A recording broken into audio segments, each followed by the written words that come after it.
Good morning, everyone. Once again, I welcome you all to this invited talk session under NHP CAST training program. And today we are fortunate to have Dr. Anil Dahuja, sir. He is professor at Division of Biochemistry, IRI. So I request my coordinator, Dr. Goswami, to please welcome Dr. Anil Dahuja, sir, Professor, Division of Biochemistry, and Dr. Suresh Kumar, sir, Principal Scientist, Division of Biochemistry, IRI.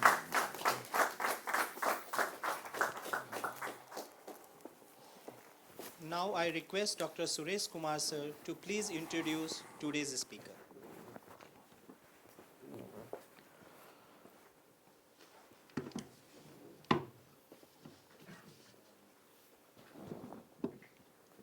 Thank you, Dr. Ranjan.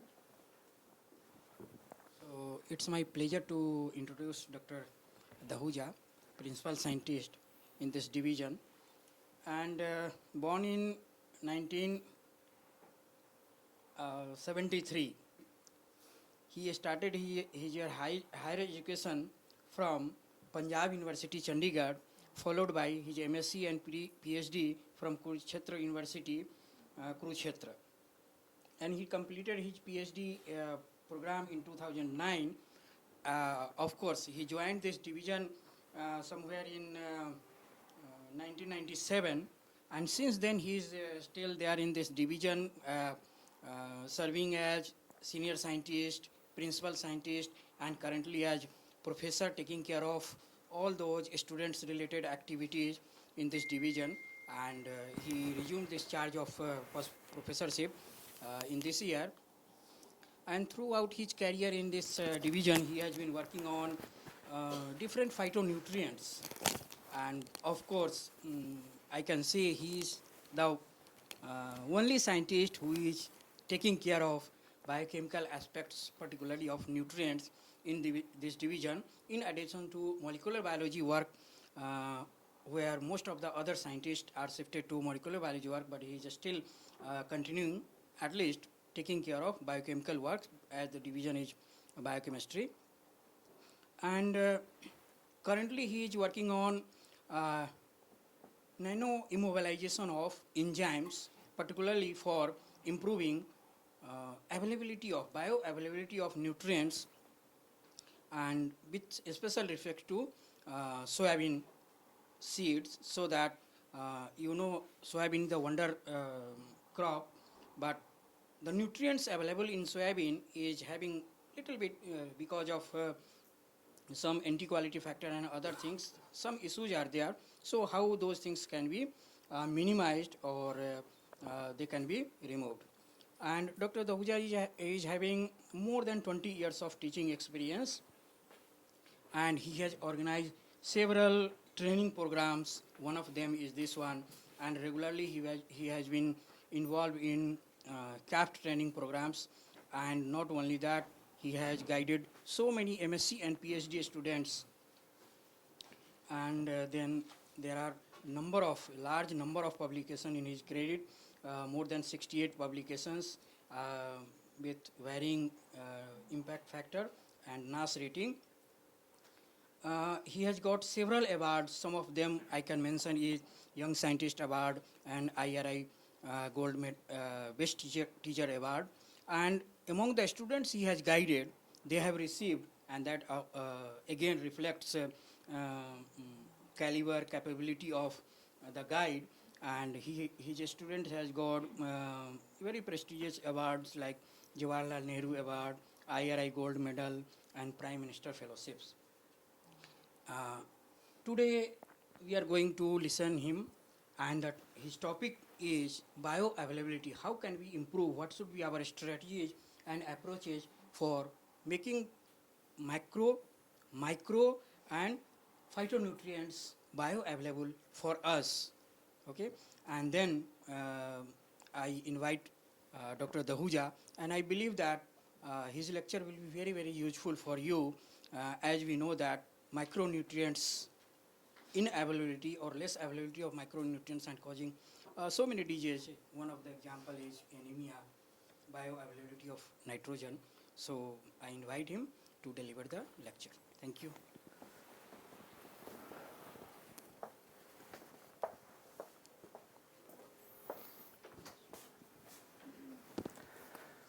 Thank you, Dr. Suresh, for the elaborate introduction and saying nice words about me. So I don't know whether I am worthy of those or not, but still I'll through my presentation I'll try to prove myself worthy for those words. So as he said that I'll be speaking on the bioavailability of the macro, micro and the phytonutrients. So what are the strategies that can be used for enhancing the bioavailability of the nutrients? Before we actually move on to the topic which is listed here, so I would just like to take you to the first slide, so which says that the human body is just like a machine. So as a machine it requires the fuel, so similarly human body it requires the fuel, and this fuel it comes from our diet. And the efficiency of this human body, just like the efficiency of the machine, it depends on the quality of the fuel which is being taken up by the machine, and also of course the quality of the engine. So in case of engines we say if in case of the man-made machines, the quality of the engine it determines the functionality. So similarly in case of human body, our genome it is just like an engine. So what is the genetic potential of our the human body? So that will determine how good we are able to utilize the diet, how good we are able to convert that diet into the fuel.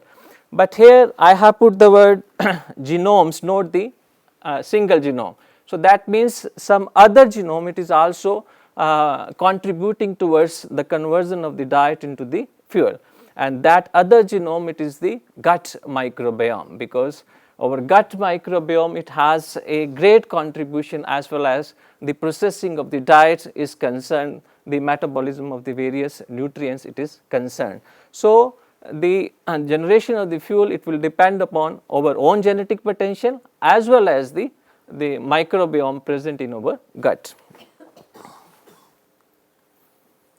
So basically if you see the diet which we are consuming, it has two types of nutrients. You have macronutrients, micronutrients. The macronutrients you all know, the lipids, carbohydrates, proteins, they are the macronutrients, and then micronutrients you have vitamins, minerals which are required in small quantities, and usually these nutrients they are required for the sustenance and the nourishment purposes. And there are certain known nutrients which are required for the survival of the organism, and those known nutrients they are the phytochemicals. They could be anthocyanins, carotenoids, tocopherols or the flavonoids, and these known nutrients they are providing the benefit which are beyond the nutrition. So they are required for the maintenance, and hence they are also known as the lifespan essentials.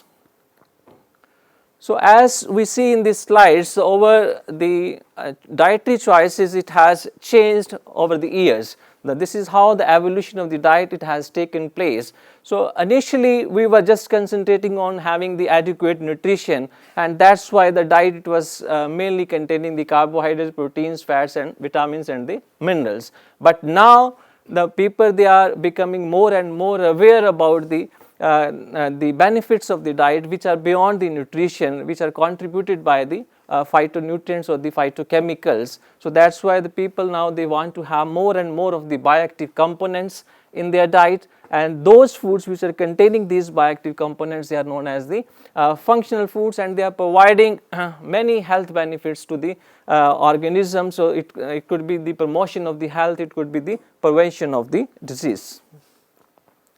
So if you see the 2005 years ago, the Hippocrates espoused that let food be the medicine and the medicine be the food. And now in the 1993, the Japan explores the boundaries between the food and the medicines. They have come up with a food which is specific for the health use. And now there are certain functional foods coming. So that means a circle it has been completed. So we are now into the functional food era, and before I talk about the functional foods, I will just like to define what these functional foods are. So a functional food can be said a food can be said functional if it contains a food component which affects one or the limiting number of functions in the body in a targeted way. So, this is very, very important, so as to have the positive effect. So, this positive effect, it could be improvement in the health or it could be the prevention of the disease. And this positive effect of functional food can either be maintenance or improvement of the state of health and well-being or the reduction of the disease, as I said. So, these are the different categories of the functional foods. So, a basic food like say carrot or the oat bran cereals, it could be a functional food because it is containing the bioactive component. And then it could be a processed food which contains the added ingredients like say calcium rich fruit juices. So, we are kind of fortification we are doing in the product, and then foods can be enhanced for a more functional component breeding through genetic engineering or the breeding. For example, a tomato with higher level of the lycopene, it is a biofortified product which is again a functional food.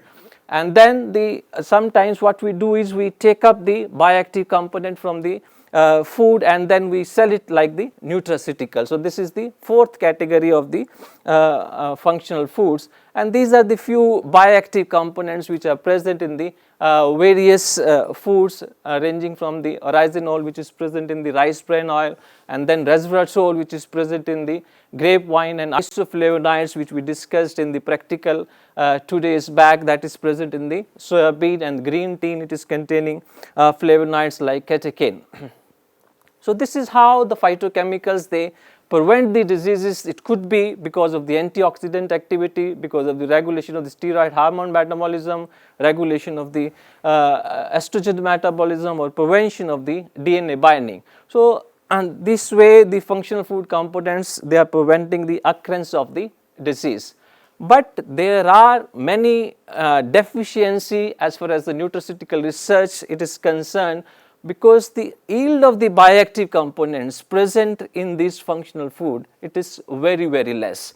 So, this is one of the predominant limitation, so which is hindering the progress in this field, and other one is the modification and the degradation of the bioactive component during processing and storage.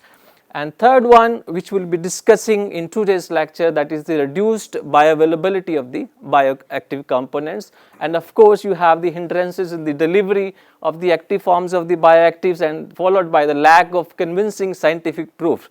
Of course, in the literature you will find many studies which will pinpoint towards the beneficial effects of these bioactive components, but actually the scientific evidence they are not convincing enough in some cases, but still the people they are making claims. So, these are the things which are actually wavering the confidence of the consumers. So, now as I said that in this lecture we will be mainly concentrating on the bioavailability aspects. Of course, there are many deficiencies which I listed in the last slide, but we will be concentrating only on the bioavailability. So, let us see what do you actually mean by the bioavailability of the bioactive components. If you are to define it, it is the rate and extent to which a bioactive compound is absorbed and becomes available at the site of action. That is very, very important. So, in other words, we can say that the fraction of the ingested nutrients that reaches systemic circulation and utilized by the body. So, this bioavailability it can be distributed in 5 steps. The first one, it is the liberation of the bioactive component from the food matrix. Other one, it is the absorption. Third, the distribution. Fourth one is the metabolism, and finally the fifth one, it is the excretion. So, if you see, and the bioactive components they are actually very similar to the drugs which we are using.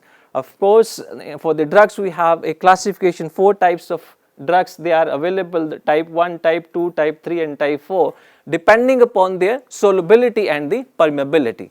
So, 4 categories they have been defined, and on the similar basis for the bioactive components for the nutraceutical also, now a classification it has come, and that is the nutraceutical bioavailability classification system. So, which as you can see it incorporates 3 components, the bioaccessibility, absorption and the transformation.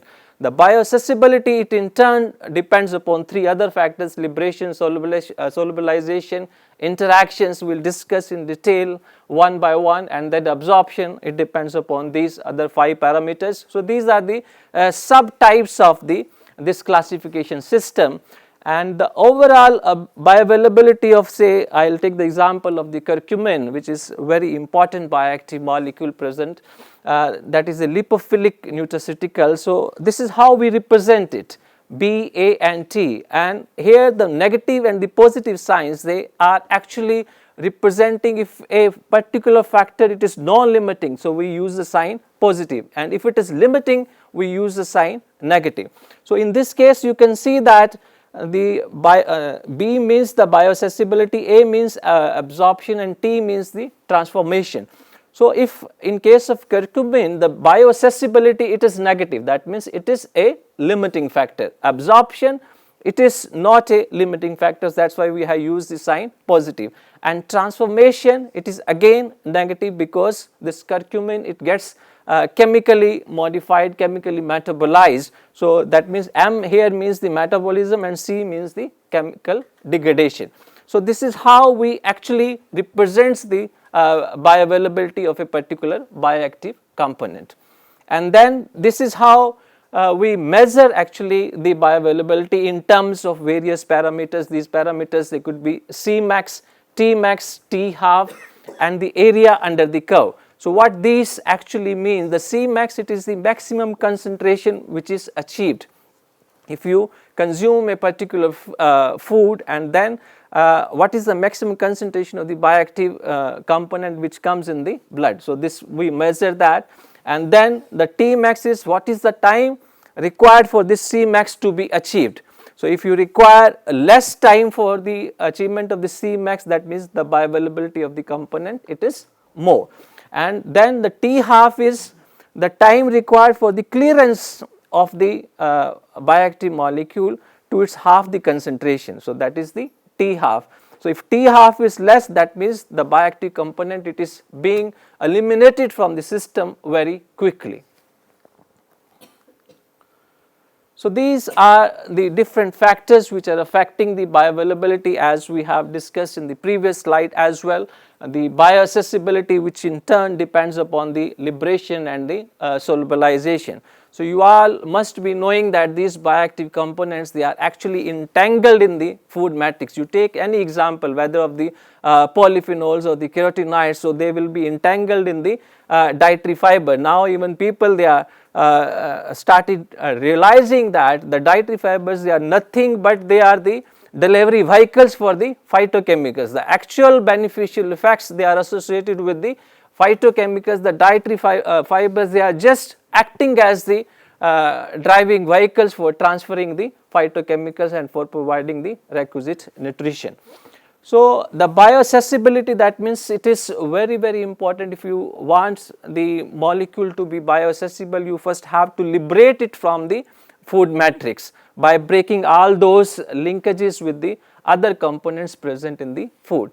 So, this can be done using the thermal treatment, it can be done using the non-thermal treatment, it can be done using high pressure technology, and it can be done using the enzymatic methods. So, these days the enzymatic method, enzyme based the extraction of the phytochemicals, it is becoming very, very popular, because the damage done to the bioactive component, it is very, very less. So, we have to maintain a balance between the yield and the stability. So, we should never use a method which may degrade the bioactive molecule, or which may reduce the functionality of the bioactive molecule. So, yield is important, but equally important are the functionality and the stability of the bioactive molecule. And then once it has been released from the food matrix, so it should be solubilized, because when we are consuming it in our gut, in the lumen of the gut, so it should be soluble in the aqueous environment, and that is again a parameter which is sometimes compromising the accessibility of the bioactive components. And then comes the absorption. So, if you can see that absorption means how much of the bioactive molecules, once it has reached in the solubilized and stable form in the gut lumen, it gets entry into the epithelial cells of the intestine. So, how much is getting absorbed. So, if you see in the epithelial cells, they are surrounded by the mucus to prevent the enterocytes, the mucus layer it is there. Of course, it is not working. So, this mucus layer it is surrounding the enterocytes. Now, the absorption of the bioactive component, it can occur via the paracellular means, or it can occur via the intracellular means. The paracellular means that between the cells you have certain tight junctions present. Of course, the size of these tight junctions it is very less, but still some molecules, some small molecules like amino acids and the sugars, they can pass through these tight junctions and they can get entry into the enterocytes. But before they get entry into the enterocyte, it first has to pass through the mucus. Mucus, you all know, it is made up of the glycoproteins. So, if molecule size it is large and molecular weight it is more, so then sometimes what happens is the molecule it is not able to pass through the mucus, and that reduces the bioavailability of that bioactive component. And the third thing it is here is the intracellular transport. For some bioactive molecules which are not able to gain access through tight junctions, so there are certain receptors present on the enterocytes which can enable the entry of the molecule into the enterocyte. So, this is the intracellular transport, paracellular, and then the passage through the mucus. So, these are the three factors which may be influencing the entry of the molecule or the absorption of the molecule into the enterocytes. And then once it gets entry into the enterocyte, so it undergoes different kinds of metabolism, transformation takes place. So, you can divide this transformation into the two steps. One is the phase 1 metabolism, and then you have the phase 2 metabolism. Phase 1 metabolism, it is nothing but you are attaching the hydroxy group, you are preparing the molecule for undergoing the phase 2 metabolism. The phase 2 metabolism, it involves reactions like say methylation and the glucuronidation. So, these are the reactions which contributes towards the transformation of the bioactive molecule, and sometimes this transformation it is useful and sometimes it impedes the bioavailability of the molecule. So, if after this phase 1 and the phase 2 metabolism, your bioactive component it is getting converted into a metabolite which is having more capacity for the absorption. So, that means the bioavailability it will get enhanced. But after the metabolism, the metabolites which are formed, they are having the less capacity for the absorption, so then bioavailability it will be reduced. So, transformation it can have any impact, it can increase the bioavailability, it can also decrease the bioavailability, and the net bioavailability it will be the product of all these three factors, the bioaccessibility, absorption, transformation. And we can always maneuver with the bioavailability aspects, because as I said that the paracellular transport which occurs through the tight junction. So, we have now certain molecules available with us which can change the size of these tight junctions. For example, if you take this piperine, the chitosan and the resveratrol. So, all these molecules or rhamnolipids, what these molecules they are doing is they are binding with the membranes of the enterocytes and they are changing the conformation of the proteins and the lipids in such a way that the size of this tight junction it gets enhanced, and that enables the molecule to pass through the tight junction. So, that will enhance the bioavailability of the bioactive molecules. So, the point which I want to convey here is that you have the means and ways available to enhance the bioavailability by targeting each and every step of the bioavailability, whether it could be the bioaccessibility, it could be absorption or the transformation. So, as I said, the bioaccessibility it can be enhanced if you are using the certain physical methods, processing methods which help in the release of the bioactive molecule. Similarly, absorption it can also be maneuvered by changing the paracellular transport or the intracellular transport. And sometimes the, say, mucus, as I say, it is a major impediment for the absorption of the bioactive molecule. Now we have certain reagents available, the mucolytic agents we call them.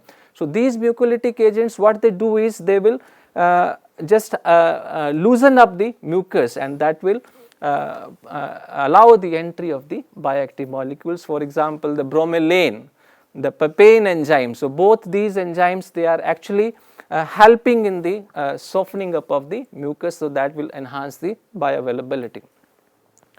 And here I would again like to point out that sometimes there are certain transporters present on the membranes of the enterocytes. Those transporters, they are known as the efflux transporters. Efflux transporters, what they do is, they, as soon as the bioactive molecule comes, so it will be effluxed out of the cell. So these efflux transporter, usually they belong to the ABC transporter category. The ABC, you all know, the ATP binding cassette transporters. So these transporters, they effluxed out the bioactive molecules from the cell. So that means they are actually reducing the bioavailability of the bioactive components. So if you really want to enhance the bioavailability of that bioactive component, you will have to use the inhibitors of the efflux transporters. So now we have the inhibitors available which can inhibit the activity of these efflux transporters, and in turn can enhance the bioavailability of the bioactive component.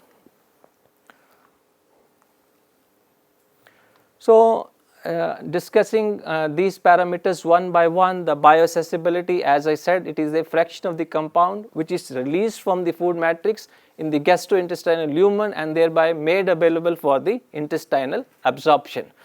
So so these are the different factors. We have already discussed how a compromise has to be made between the liberation and the stability, the yield and the stability of the bioactive component. And then the physical form of the bioactive compound, it is also very, very important. Let us take the example of the carotenoids. The carotenoids in different sources, they are present in the different forms. If you take the example of the mango, they are present in the liquid crystalline form. And if you take the example of the tomato, they are present in the crystalline form. And in case of papaya, they are present in the lipid dissolved form. So the bioavailability, it will differ with respect to the physical form of the carotenoid, and also it differs with respect to the location of where it is present.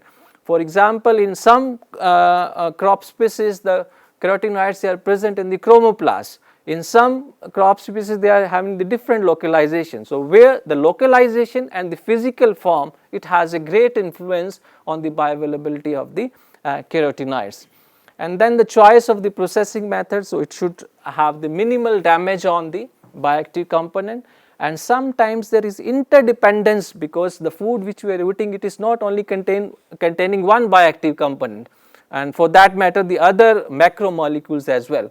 So here I would like to mention that the macromolecules like proteins, lipids, carbohydrates, the bioavailability, it is not a major concern, because during the course of evolution we have evolved certain transporters, receptors and other mechanism for the enhancing the bioavailability of these components, but they may influence the bioavailability of the phytonutrients or the phytochemicals or the bioactive components present, because they can have the interactions with these.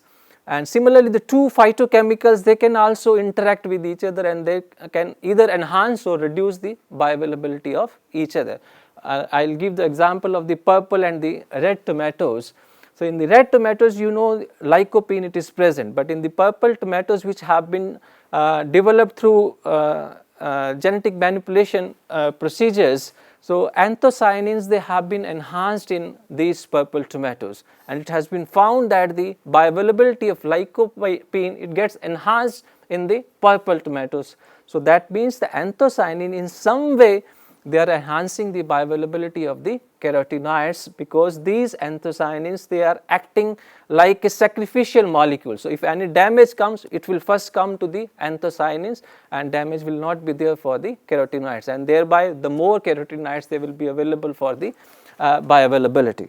So this is what we mean by the interdependence. And then what are the factors which are limiting the bioaccessibility of the phytonutrients? So, I have already mentioned, and here I would like to compare the bioavailability of the, or rather the bioaccessibility of the hydrophilic as well as the hydrophobic bioactives. So, hydrophobic bioactives, for example, the carotenoids or the curcumin, both are hydrophobic bioactive molecules.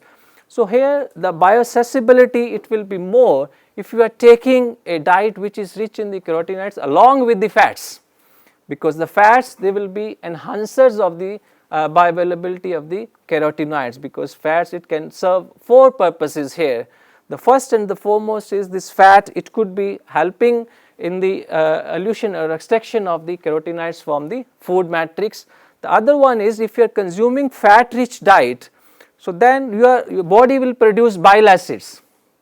You all know the enzymes required for the metabolism of the lipids, they will be secreted along with the bile salts or the bile acids. So, these bile acids actually they help in the formation of the micelles, and when micellization it is taking place, along with that the carotenoids, they will be taken up as one of the component of the micelles, and these micelles, they can very easily gain access to the enterocytes, they can very easily be absorbed. So, that is why the presence of the fats along with the carotenoids, they are actually enhancing the bioavailability of the carotenoids.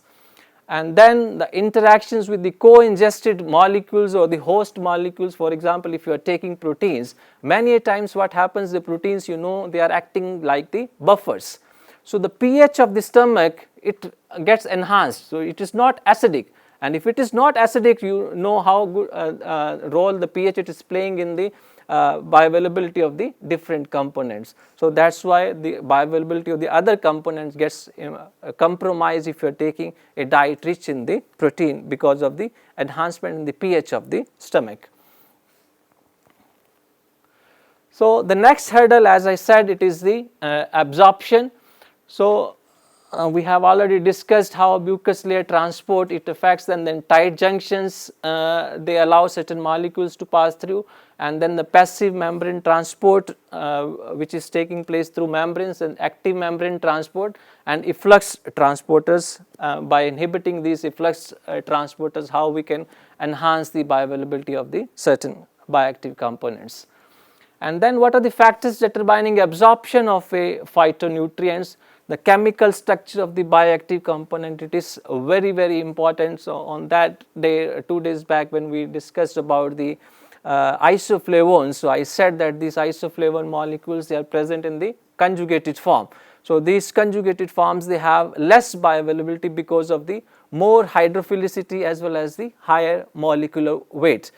So, and that is how the structure it has the influence on the bioavailability of the bioactive component, and same is the case with the anthocyanins, because anthocyanins, they are also present in the conjugated form. So, different types of sugars, they can be attached to the anthocyanins to enhance their solubility and the stability, and depending upon which sugar it is attached, the bioavailability it will differ. And then not only the chemical structure, but the isomeric configuration of the bioactive molecule, it also influences the bioavailability of those components. For example, the lycopene. So, if you see the lycopene, it is present in the all trans form. In the tomatoes, the lycopene, it will be present in the all trans form. But once you consume those tomatoes and then you analyze the lycopene in the blood, you will find that the 50% it is cis. So, that means when you are consuming the tomatoes containing the lycopene in our body, some of the trans form of the lycopene gets converted into the cis form, because that cis form it has more bioavailability. That is why you are getting 50% cis lycopene in your blood. So, cis lycopene, it has more bioavailability as compared to the trans form. And you can see that if you process these tomatoes, you convert them into say sauce, what will happen? During the processing conditions, so some of the trans it will get converted into the cis. So, that is why the bioavailability of the lycopene from the source, it is much higher as compared to the bioavailability of lycopene from the fresh tomatoes, because there is interconversion of the trans form into the cis form during the processing. And similarly, for the other flavonoids like catechin and epicatechin, different isomers, they have the different bioavailability. For equal, equal you all must be knowing it is the end product of the metabolism of the isoflavones. Isoflavones present in the soybean like diargine, genistein, when they are acted upon by enzymes like diargine reductase, dihydrodiargine reductase or the tetrahydrodiargine reductase. So then what will happen, the final product formed, it will be equal, and this equal, it is even more potent antioxidant as compared to the isoflavone. It is more potent phytoestrogen as compared to the isoflavone. So most of the health beneficial effects associated with the consumption of the isoflavones, they have actually been linked with the production of the equal. But unfortunately, we are dependent on our gut microbiota for conversion of the isoflavone into the equal. We do not have the requisite enzymes for the conversion of the isoflavone into the equal. Those enzymes are present in the various gut microbiota present in the human gut. And then the hesperidin, you all know it is again a very good antioxidant present in the lemon and oranges, and it is nothing but a hesperidin onto which a rutinoside moiety it has been attached. Ramenose moiety and the glucose moiety, they form a disaccharide, and that gets attached to the hesperidin. So this hesperidin, it is again more bioavailable in the S form, and here I would like to mention here is that if you remove the ramenose moiety from the hesperidin, so then its bioavailability gets enhanced, because we do not have the enzyme to remove the ramenose moiety from the hesperidin, and that is why its bioavailability is less. And that is why the hesperidin, which is containing the ramenose moiety, it is getting metabolized by the gut microbiota, because human beings, they do not have the enzymes to remove the ramenose moiety.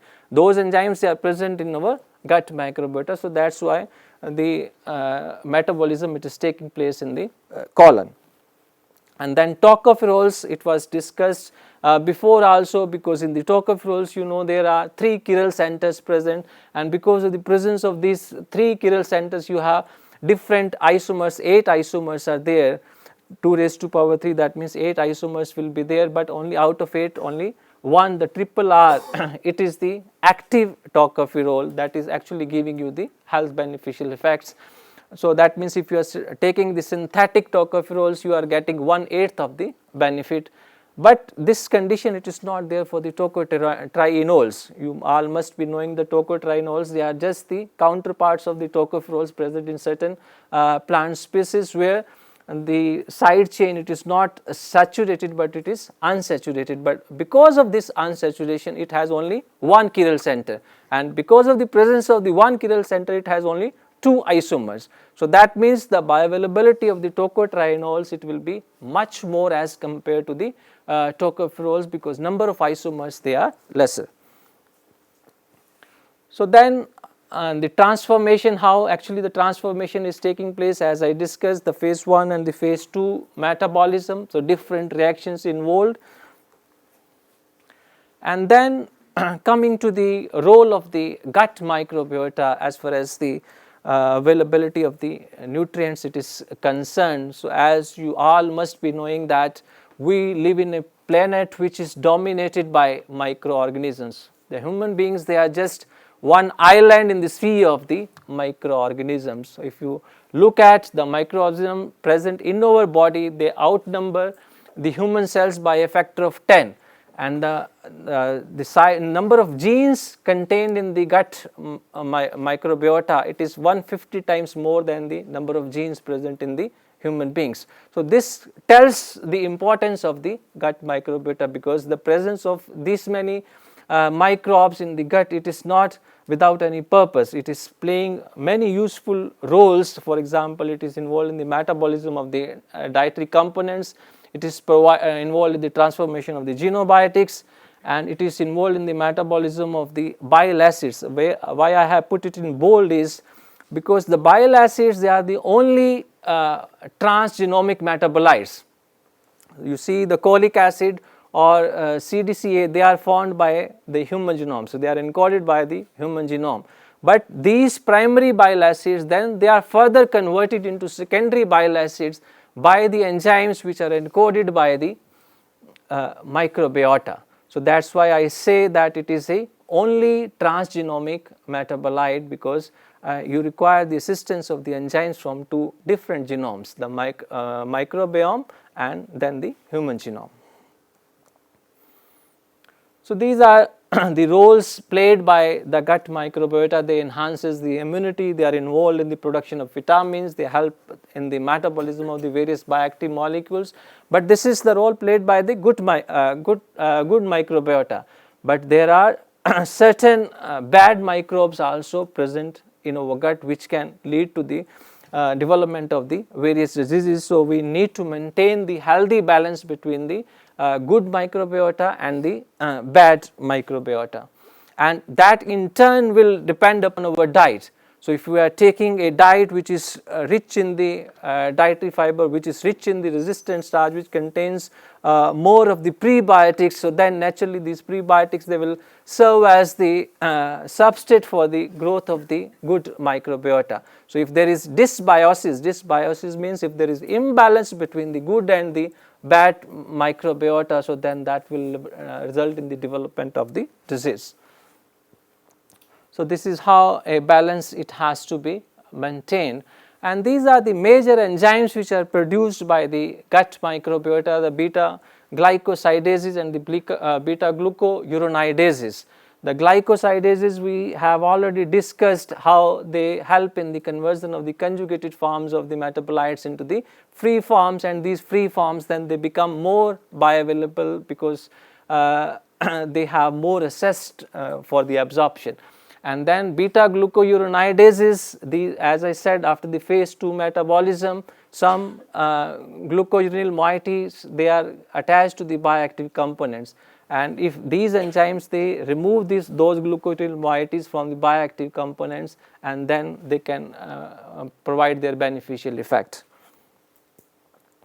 So, once these prebiotics they are metabolized by the gut microbiota, that leads to the production of the short chain fatty acids, the acetate, the propionate and the butyrate. These are the three short chain fatty acids which are produced. I think it must have been discussed in other lectures as well.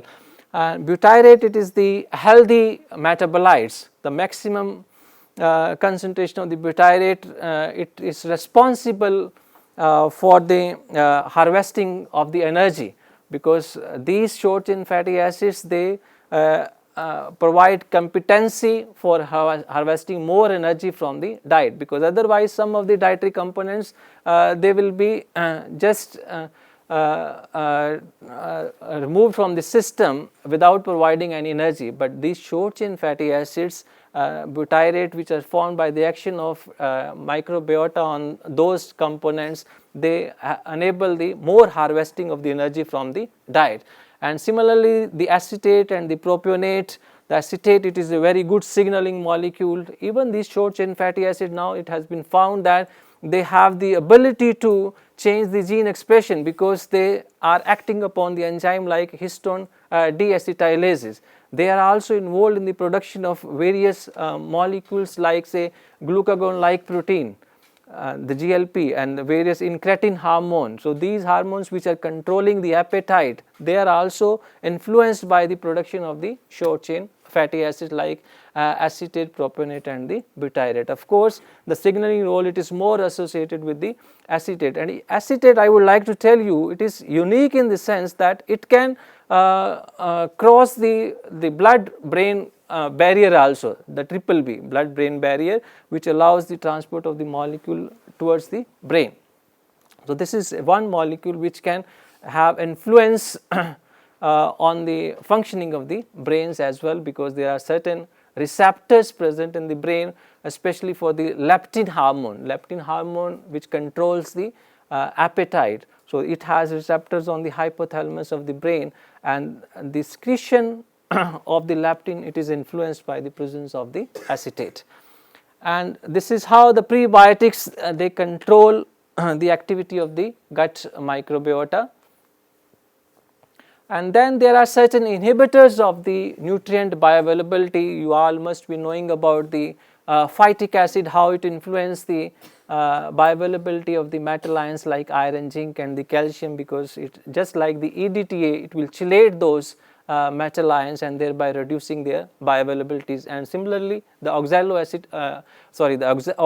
they are also controlling the activity of bioavailability of the divalent ions. And then some bioactive molecules, the phytosterols, they are present in the rice. So cholesterol, this is one of the components of the membranes of the membranes in rice. So both these sterols, they are actually binding on the same receptors. So if you have more concentration of the cholesterol, so that will hinder the bioavailability of the phytosterol, which is a bioactive molecule. So if there is a competition, so some bioavailability of the one will be influenced by the other. And then binding of the nutrient in the form that is not recognized by the uptake system. As I said, that sometimes what happens is when you ingest the food containing a particular bioactive component, it will be metabolized by phase 1 and the phase 2 reaction, and certain metabolites, they will be formed which are not absorbed in the intestinal cells. So that reduces the bioavailability, because the component, it has to be present in the recognizable form. And fats, as I said previously, that they help in the enhancing the bioavailability of the carotenoids by various routes. And then vitamin C, it helps in the enhancing the bioavailability of the iron. So here I would again like to mention that the iron, there is a lot of discussion going on whether we should go for the heme iron or the non-heme iron. The heme iron, you all must be knowing that it is coming from the animal sources, while the non-heme iron, it is coming from the plant sources. So bioavailability of the iron coming from the heme source, from animal sources, that is the heme iron, it has more bioavailability as compared to the iron present in the non-heme form, because the heme, it is actually forming a protective layer around the iron, which is preventing its oxidation and it's preventing thereby enhancing the bioavailability. And vitamin D, you all know how important it is for the bioavailability of the calcium.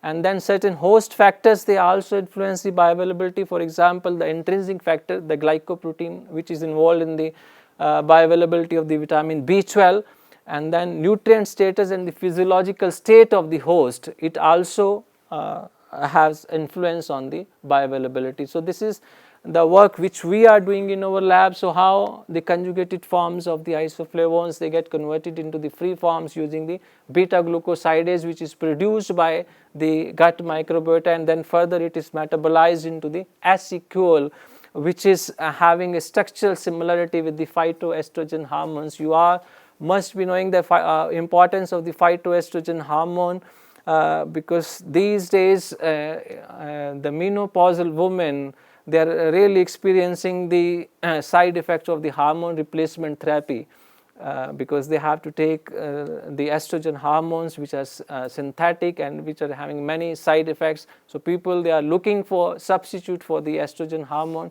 and the isoflavones and the equals, because of their structural similarity with estrogen, so they are a bona fide substitute for the estrogen, and they have very less side effects. And as the life expectancy, it is increasing, so we are expecting that the more and more women, they will be spending more lifespan in the post-menopausal period, and that's why the requirement for the phytoestrogen, it is going to be more, so demand, it is going to be high, and we need to have resources for the production of these phytoestrogen hormones.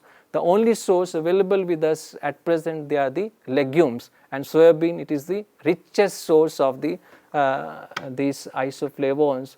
So if we can enhance the bioavailability of isoflavones even by few percents, so that will have great influence as far as the beneficial effects for menopausal women it is concerned.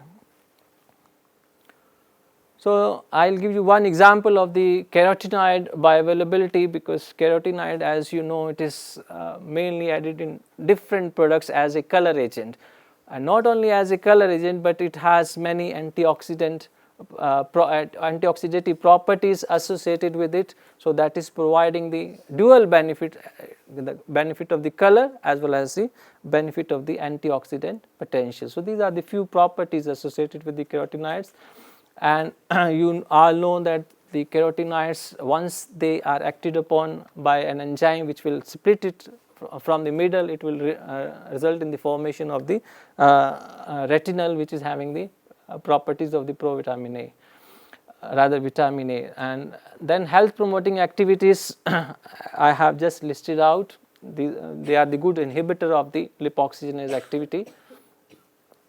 And then factors which are influencing the bioavailability of the carotenoids, again those three things which I have mentioned in the initial slides: the bioaccessibility, absorption, and the transformation. So these three things should be taken into account if we really want to improve the bioavailability of any bioactive components. The release should be maximum, absorption should be optimal, and then transformation it should be least. And then presence of dietary fibers and the cooking temperature. So this is how they are actually getting absorbed. So as I said, they combine with the fatty acid, acyl glycerols, and the micelles they are formed. And here again I would like to pinpoint that the nature of the oil which we are consuming, that also has a great influence on the bioavailability of the carotenoids.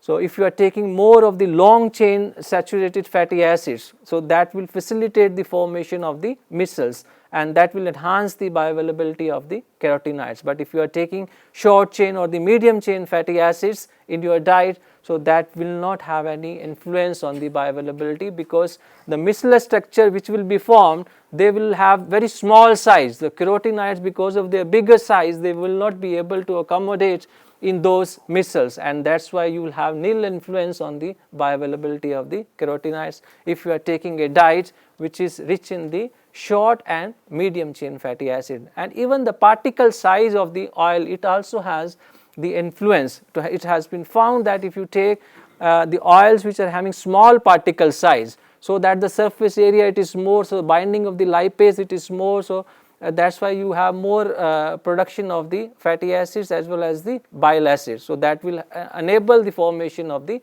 micelles. So short particle size oil droplets, they will have higher influence on the bioavailability of the carotenoids. So once these micelles they are formed, so they can get entry in the enterocytes, and finally they can enter in the lymph. So this is another example, the anthocyanin bioavailability. As I told you that in anthocyanins, different types of sugars they can be attached, and depending upon the sugar you have different levels of the bioavailability. And the acylated anthocyanins which are present in the black carrot, so they have more stability, and that is why the functionality associated with the acylated anthocyanin is more. So now people they are trying to go for the co-pigmentation. So certain fruit juices you might be knowing they are containing anthocyanins which are very prone to degradation. So what they are doing is they are taking the acylated anthocyanins from the black carrot and in adding those acylated anthocyanins in the fruit juices which where the anthocyanins they are susceptible. So that in turn enhances the stability of the overall stability of the anthocyanin even in the susceptible ones. So this is the mechanism by which the anthocyanins they are made bioavailable. So as you can see, the phase 1 metabolism, phase 2 metabolism, then in the liver phase 2 metabolism occurs. After that it goes to the blood and then distributed to the various tissues. So what are the strategies which can be applied for improving the bioavailability of the bioactives? The chemical modification of the bioactives. So as you can see, the quercetin and rutin. Rutin is nothing but a rhamnose moiety attached to the quercetin. So quercetin it is metabolized in the what we say the small intestine, while rutin it is metabolized in the colon, because we have the enzyme present in the small intestine which can remove the sugar moiety from the quercetin, but we do not have the enzymes which can remove the rhamnose moiety which is present in the rutin. So if we can remove the rhamnose moiety outside in vitro from the routine, and then we take that product, so bioavailability it is going to be more. And then processing of the food matrix, how it is to be done, so that needs to be standardized. Then inhibition of intestinal cell transporters, as I said, they compromise the bioavailability of many bioactive components. Then encapsulation, because stability of bioactive components, it is a major concern.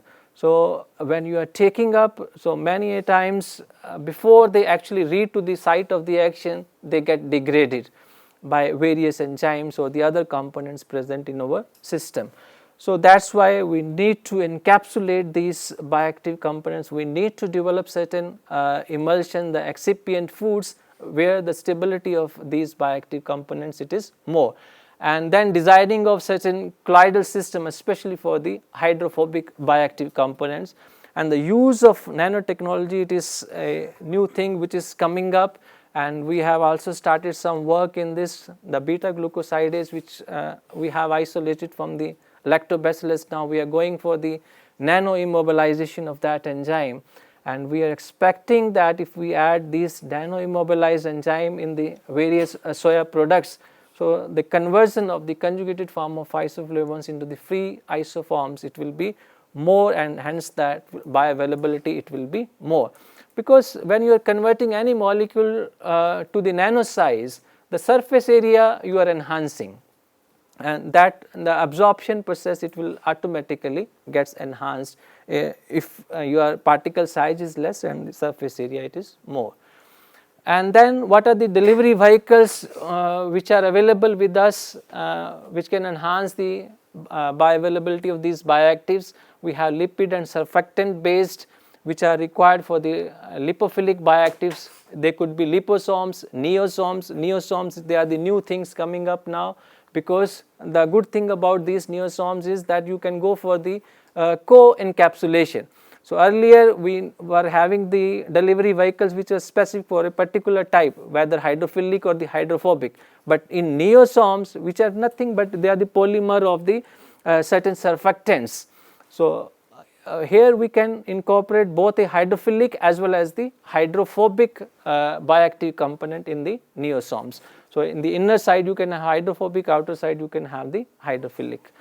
And then nano emulsions, solid lipid nanoparticles, they are the other delivery vehicles available. And for the hydrophilic ones, you have the polyelectrolyte complexes, hydrogel particles. And here what we are doing is we are making use of the natural biomolecules, the carbohydrates and the proteins which are carrying different charges. We are just making ionic interactions between those electrolytes. So these polyelectrolyte complexes, they are nothing but they are made up from the carbohydrates, proteins only. They are carrying different charges. Say protein is having the positive charge, carbohydrate is having negative charge. So we mix them and you get the formation of these polyelectrolyte complexes. And the good thing about them is that they belong to the GRAS category, that means generally recognized as safe.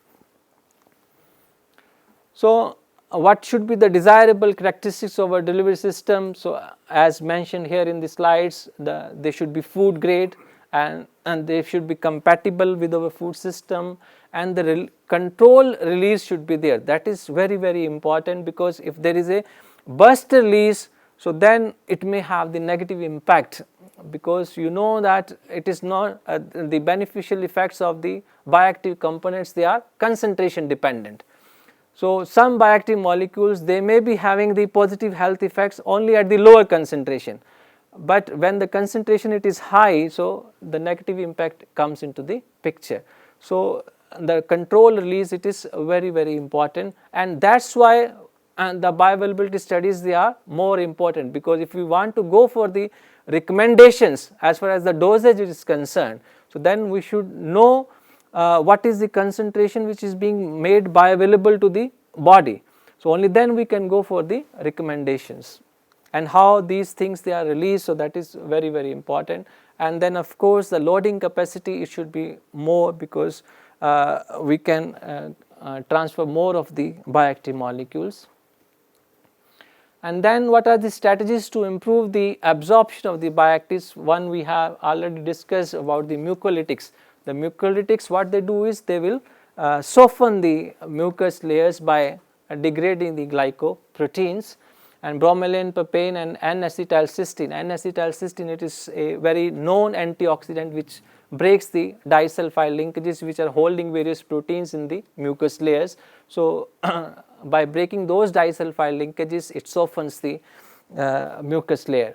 And then the paracellular route and the transcellular routes, they can also be maneuvered to enhance the bioavailability. So, there we have certain permeation enhancers which are there, which can change the size of these tight junctions.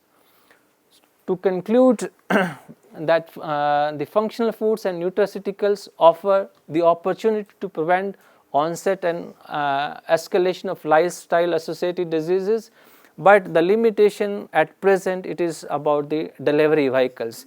Another thing is, we do not have any understanding of the metabolism of most of the bioactives. So, how they are getting metabolized in our body. So, first it needs to be confirmed, it needs to be understood, only then we can think about the strategies which can be used to enhance their bioavailability.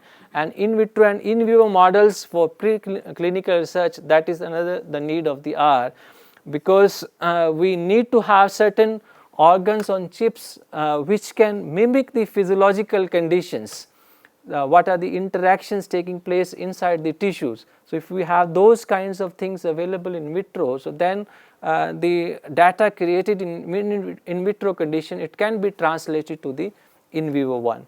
And then the C. elegans, it is coming because it is containing the tissues, it is containing the organs, it is showing all kind of interactions. So, that is why it is coming as a model organism for studying the bioavailability of the various bioactive molecules. So, with this, I thank you all for the patient listening. If you have any queries, questions, I would be happy to answer.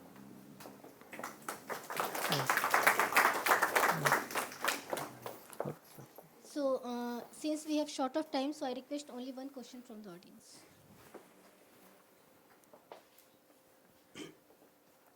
Good afternoon, sir. So my question is regarding what is the bioavailability of gamma oryzanol, which is present in the rice bran oil?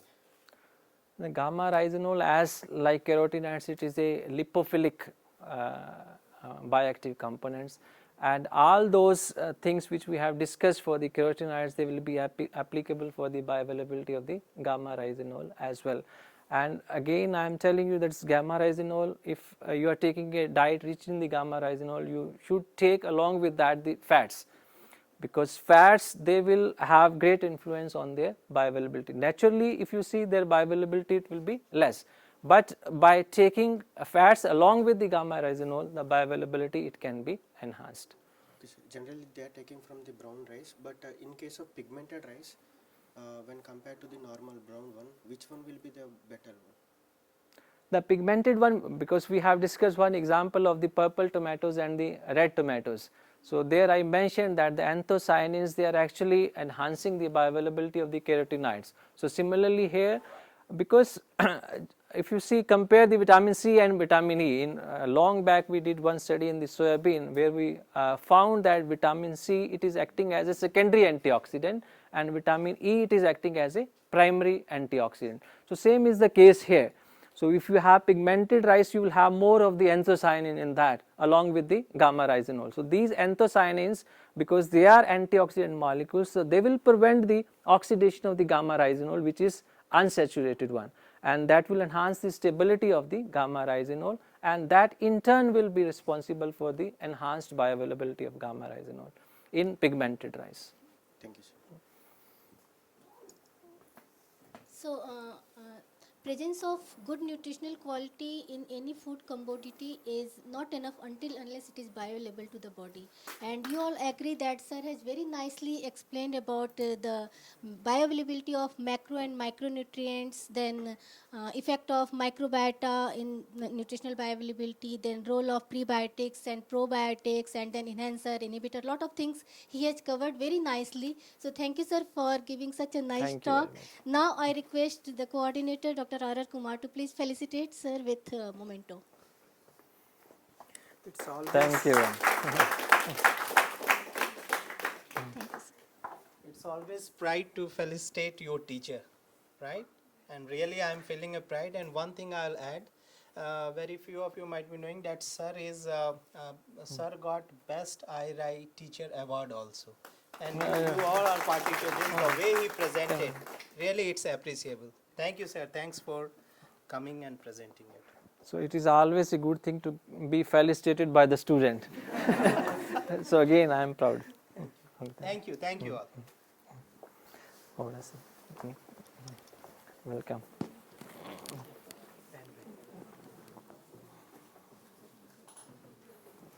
Ansif?